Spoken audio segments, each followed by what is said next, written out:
Finland. Tell me again about that. How your dad came over here How he came over to the U.S. from Finland, you mean? Yeah.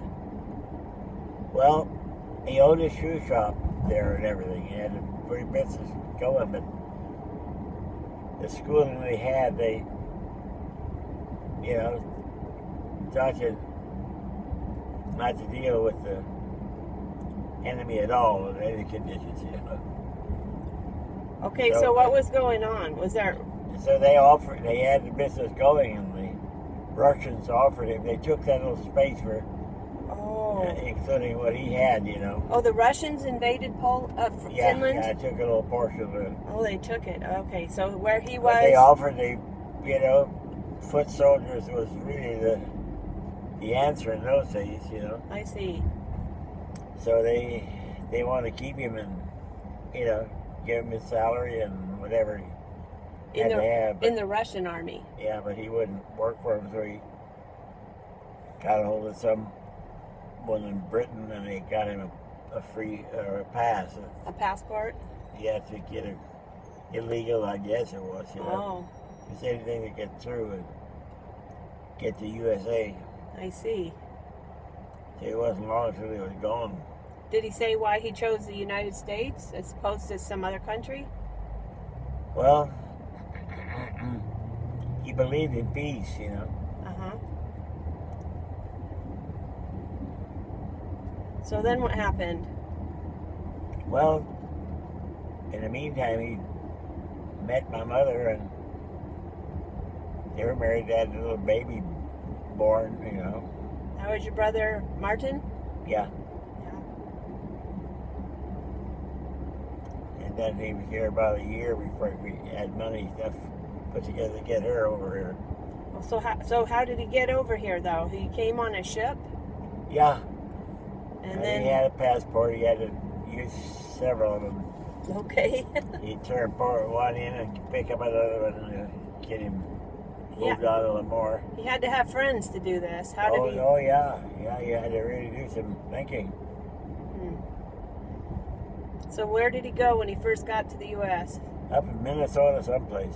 What did he do up there? He worked in the woods, worked on trees. He knew wood. He knew forest products pretty well. Yeah. He worked his ass off, too. So is he a faller or something?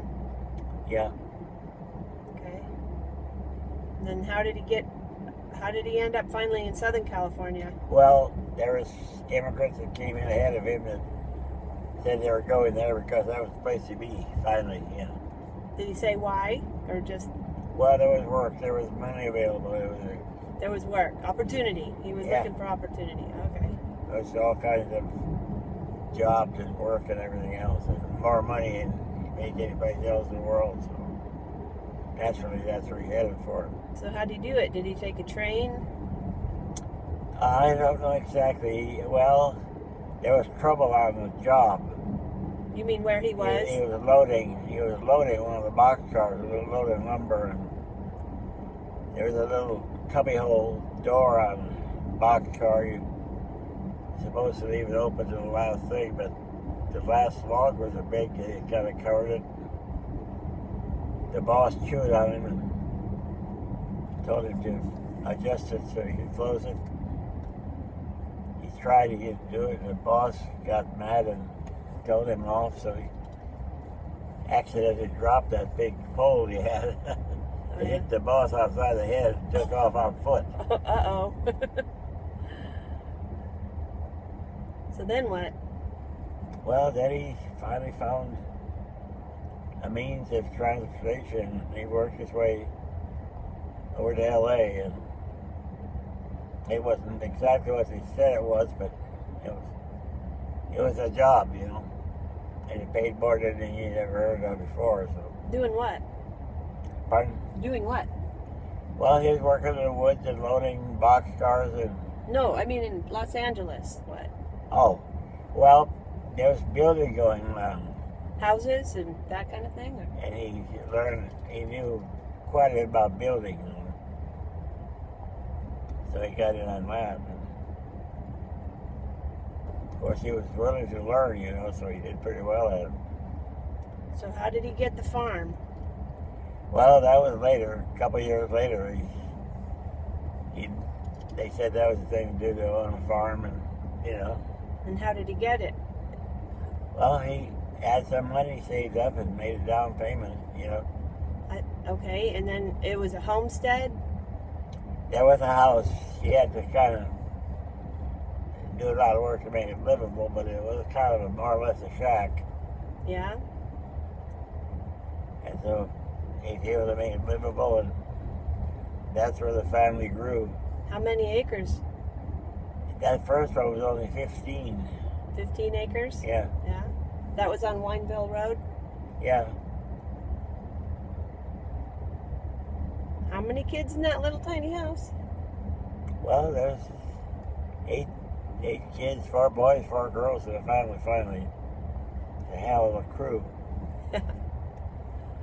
Did you ever have cousins or anybody else come around? Well, there were some friends that came over, wanted to work and spend their vacations there because it was nice out on the ranch, you know. Okay. Axel Esterberg came and helped when he had extra work too. Axel Esterberg?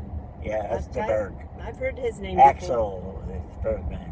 before. Oh. Esterberg. I heard that name before. Yeah. So what did you grow besides grapes? Well, they had prunes and pears and peaches. It was a good farming area. Yeah? How'd you get water? Where'd the water come from? There was water there available, some water not too far away. All they had to hook on to it. In a ditch or pipes or how? Well, most of it was rainfall. You know, they didn't have to worry too much about it right there. Oh, really? Just enough all around the year to grow? Okay. It depended pretty much on Mother Nature supplying water as needed. Yeah. Well, I remember all those grapes down there. They were pretty dry farming, right? Yeah. Those grapes.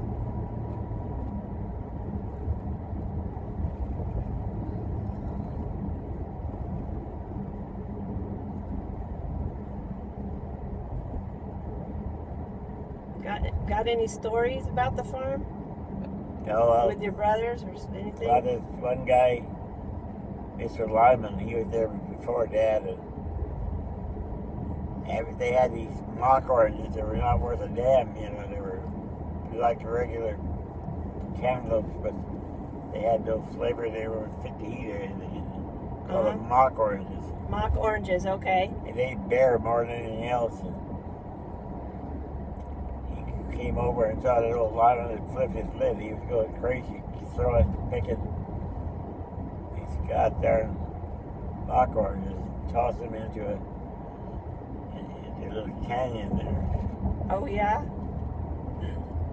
So the people, the law came and checked it, so he was getting away with mock oranges, so they didn't do it anybody. He was all right. He was okay, huh? Yeah.